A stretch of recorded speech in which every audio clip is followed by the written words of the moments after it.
Hello everyone. Really don't like making the in-cab videos. I don't think that it's the best format. Let me turn down the fan on my truck or turn it off. Yep, we're in the wee hours of the morning. I had to turn off the dome light up here, otherwise it would just mess up the, see there? That's what it does. But yeah, the old house that my mom and I are in, there's an apartment upstairs, and a family moved in. I think it was late March, about a month ago. A couple with 4 kids. I'll just leave it at 4 kids. 4 kids under graduation age. So I can't record my videos in my bedroom at 2 a.m. because I'll wake some of them up. So,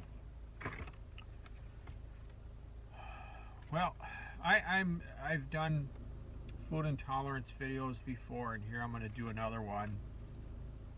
For the people that don't know, I have Lyme disease. I'm one of the first persons in Minnesota to get Lyme disease, which happened in the early 1980s when I lived in Rochester, Minnesota. And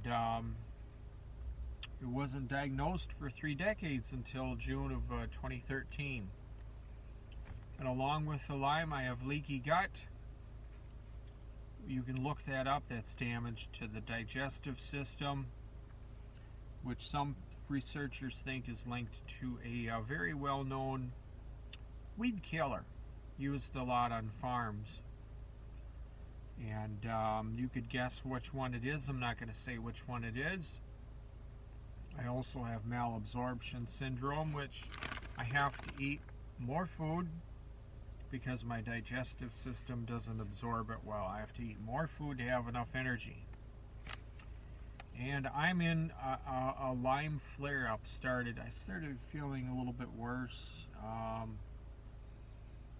late December 2019. And before I go on any further, I'm not a doctor. I'm not trained in medicine or diet or anything. So anything I say in this video, or nothing I say in this video should be considered medical advice, diet advice, health advice, any of that at all. Just if something I say in this video inspires you, please do your own research. Please consult a physician or a dietitian or whatever fits for what issue you are dealing with. So my Lyme flare-up started up at the end of December 2019. It is April, well, it's the wee hours of the morning, April 28th, the year 2020, in the middle of the coronavirus thing that's hit the world. And so I can't touch anything with sugar in it. I'm just really, really sensitive to sugar because, okay, Lyme disease causes inflammation. Well, sugar causes inflammation too. So if I have any sugar, I just feel much, much worse. So I pretty much, the flare-up started hitting me, I think, late December 2019. And I started to get more sensitive to sugar on the first or second week of January, and I just had to say goodbye to it again by the end of January 2020. And but there are, for carbohydrates, there's like rice flour, and I can't eat wheat. And what I have done, I like to eat a variety. If it's normal, if you want to eat a variety of foods, and I'm not going to say the name, I'll just show it here. It's gluten-free, same brand, just different flavors of gluten-free. I've eaten these on and off in the last about 3 months. There's nothing wrong. I'm not saying there's anything wrong with them. I'm just sensitive to the rice flour that's in them. Because, well, in my experience, I think I have a little bit of inflammation when I have rice flour when I'm going through a flare-up. But, you know, when I eat these, or these, it doesn't hit me the first day. I think it hits me about the second day. And if I just ate them for one day, day 3, I'll start to feel better if I stop eating them. But if you're not sensitive to anything in these, I highly suggest giving these a try. They taste really good. If I understand right, YouTube has some computers that go through the videos and analyze what everybody says. You know, like if someone swears, or if someone brings up a company they don't like, and well, maybe YouTube's gonna flag it and remove it, or not even post it before it goes up. And I most of what I eat, most of my diet is long grain brown organic rice. And what I ate, I was buying a bunch of this last year. This is nice, tasty tomato sauce. And I had to back off eating it because, well, I'm sensitive to onions. And it's a really pain. Yeah, tomato puree, water, tomato paste, diced tomatoes in juice, tomatoes, tomato juice, citric acid, calcium chloride, contains 2% or less of olive oil, onions, salt, basil, garlic, spices, natural flavor. So my neck stiffens up if I have onions, depending of course on how much I eat. So I hadn't bought any of these for a while. I'm just gonna put away. I don't know if I'll use any of this anytime soon.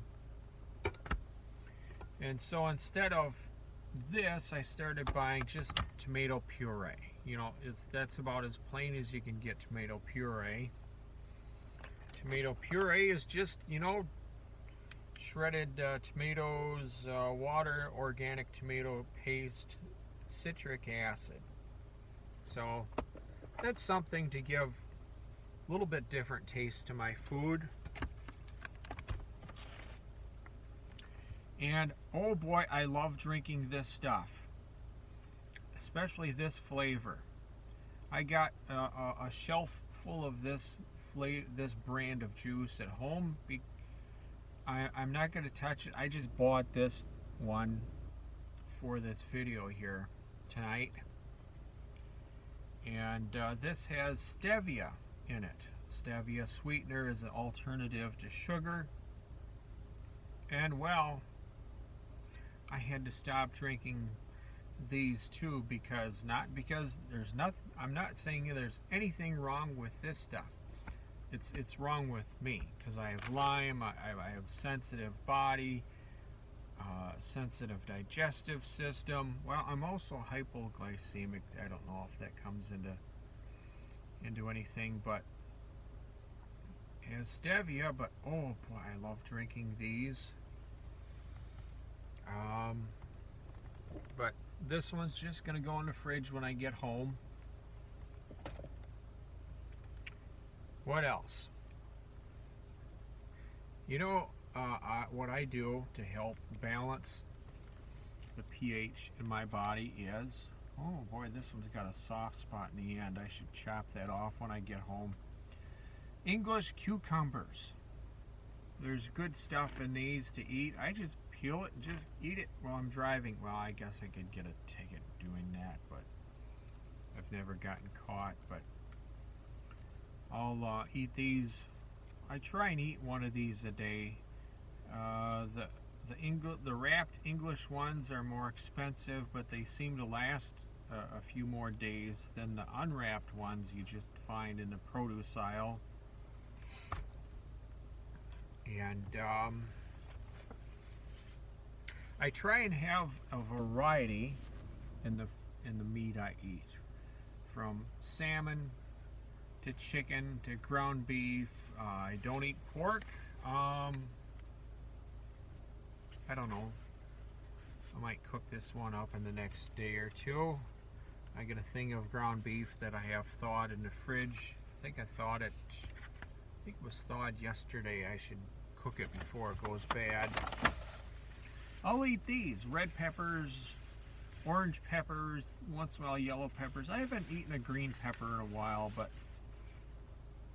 have you ever eaten peppers and then you find yourself you're belching? Something's happened. Something good is happening when you eat some peppers. It's good and healthy for you. I make the mistake of buying 2 salads at a time. I buy them and I put off and I put off and I put off eating them, and I bought 2 of these at the same time, and the other one I opened up and it started turning, and it's probably not good to eat. I should eat this one when I get home. But if you're really sensitive to what you can eat, maybe eating a salad will make you help you feel better. You know, give it a try. There's nothing wrong with veggies unless you're sensitive to one of the, or more of the veggies. But anyway, yeah, I just opened up the corner of it because it had air pressure in it. But yeah, let's see. I used to eat these organic blue corn. I used to eat these more often, but if I eat too many, I just don't feel good. I think it's, you know, especially if I'm not eating enough vegetables, I just don't feel good. So these are lightly salty. There's various brands of this blue corn, and several of them are organic. I can't eat the regular corn chips. I think there's just too much salt on a lot of them, and maybe some of them are GMOs. I don't know. This being organic, I'm assuming would be GMO. But yeah, I get frustrated. I get frustrated having food sensitivities. Now there's companies that sell things that are supposed to heal leaky gut, which I have. My doctor's brought that up to me at least once or twice, and I haven't started taking any of them. My life is so stressed out and so many things to do, and I'm taking natural medicine antibiotics for the Lyme disease I have, and I have a coworker lady that works in the bar, really nice, hard-working lady. She has leaky gut too. I don't think hers is really bad. She says tomato. She told me that tomato stuff can inflame leaky gut and make it worse. I don't know. And she's also said you can get cancer from leaky gut. But I think I actually did read that somewhere on the internet in the last 5 years. But again, not a doctor, not a dietitian. I am not trained in medicine or even natural medicine or anything. So I repeat, if anything you heard me say in this video inspires you, gives you thought or direction, please do your own research and seek the guidance of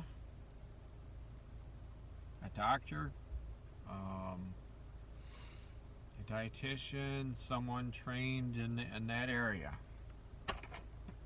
Anyway, well, thanks for watching. See ya, bye.